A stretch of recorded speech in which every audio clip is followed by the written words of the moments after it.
je m'appelle Sylvain Pénaud, je suis un des cofondateurs de Verkor et responsable des sites et des infrastructures pour Verkor. Verkor est une société industrielle que nous avons créée il y a un peu moins de 3 ans, qui a pour objectif de répondre à la souveraineté européenne de la fabrication de batteries pour le marché des véhicules électriques notamment, mais aussi pour le marché du stockage stationnaire. Nous sommes aujourd'hui sur le Verkor Innovation Center, qui est le premier objet industriel que Verkor construit aujourd'hui. Cette mini-usine a plusieurs fonctions. Elle nous sert à fabriquer nos premières batteries, à travailler sur la R&D de nos batteries, à produire ces batteries, mais également à former les futurs opérateurs, techniciens et ingénieurs de cette industrie, cette nouvelle industrie pour l'Europe et pour la France.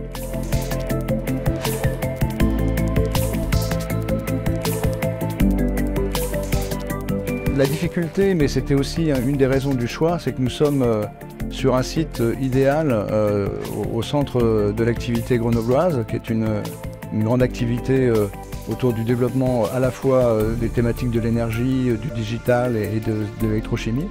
Mais nous sommes sur un bâtiment existant. Donc la difficulté du projet était de prendre en compte cet environnement contraint, d'avoir une partie de destruction, de rénovation du bâtiment, qui est beaucoup plus difficile que de travailler sur ce qu'on appelle un greenfield, où vous n'êtes pas gêné par cette activité historique. Par contre, l'intérêt de ce site, c'est que nous avions déjà une partie effectivement de ce bâtiment, un bâtiment de 15 000 m², qui nous a permis de l'utiliser comme première base pour faire d'abord le laboratoire de R&D et ensuite la ligne pilote avec le groupe IDEC et avec IDEC Haute Technologie sur notamment le point précis de la fabrication des batteries.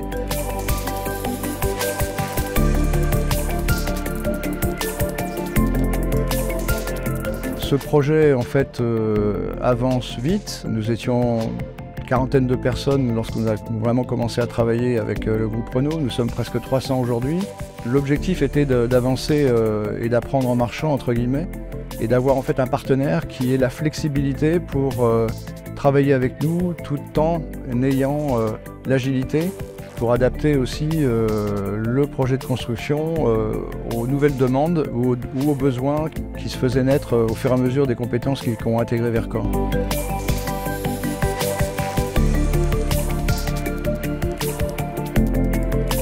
En fait, c'est un projet clé en main un peu particulier puisque en fait, on a travaillé de façon continue avec les équipes du groupe IDEC et d'IDEC Haute Technologie pour adapter sans arrêt entre guillemets le besoin et d'avoir en fait une capacité d'adaptation pour pouvoir gagner du temps, et le planning étant le point important. La qualité des échanges ont fait que nous avons pu mettre en place une structure agile pour avoir des mises à disposition par exemple d'une partie du bâtiment un peu avant la fin de la construction pour que nous puissions nous entrer les équipements. Donc ça a été vraiment un travail commun, quotidien pour pouvoir adapter et gagner du temps dans toutes les possibilités, notamment liées à la coactivité que nous avons eue dans la fin de ce projet.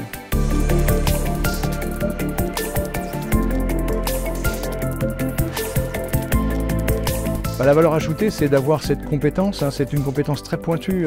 On est sur une technologie de batterie qui nécessite un environnement très particulier.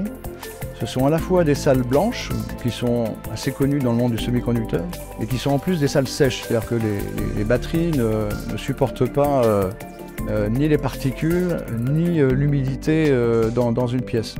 Donc ça, c'est une compétence unique et un savoir-faire sur le design, la conception de ces salles et la fabrication.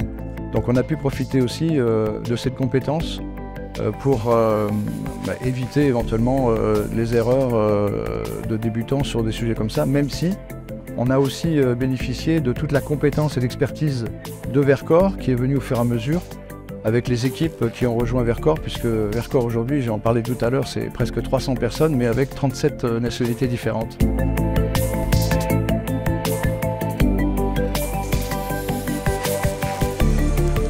Quand on dit c'est à refaire, nous on est dans la continuité et dans le long terme, puisque ce projet va déboucher ensuite sur une Gigafactory, mais le Verkor Innovation Center va continuer à évoluer. On va avoir besoin de faire évoluer le projet en lui-même, des besoins de nouveaux clients qui vont nous demander des adaptations. Et donc du coup, le projet avec IDEC Haute Technologie se termine pas à la fin de la construction du bâtiment, il va nécessiter de continuer à améliorer le produit, à améliorer l'usine, et puis aussi à sans doute partager les compétences pour former les futurs opérateurs techniciens dans ces métiers de salle blanche et de salle sèche par exemple, qui sont très méconnus en France ou en Europe.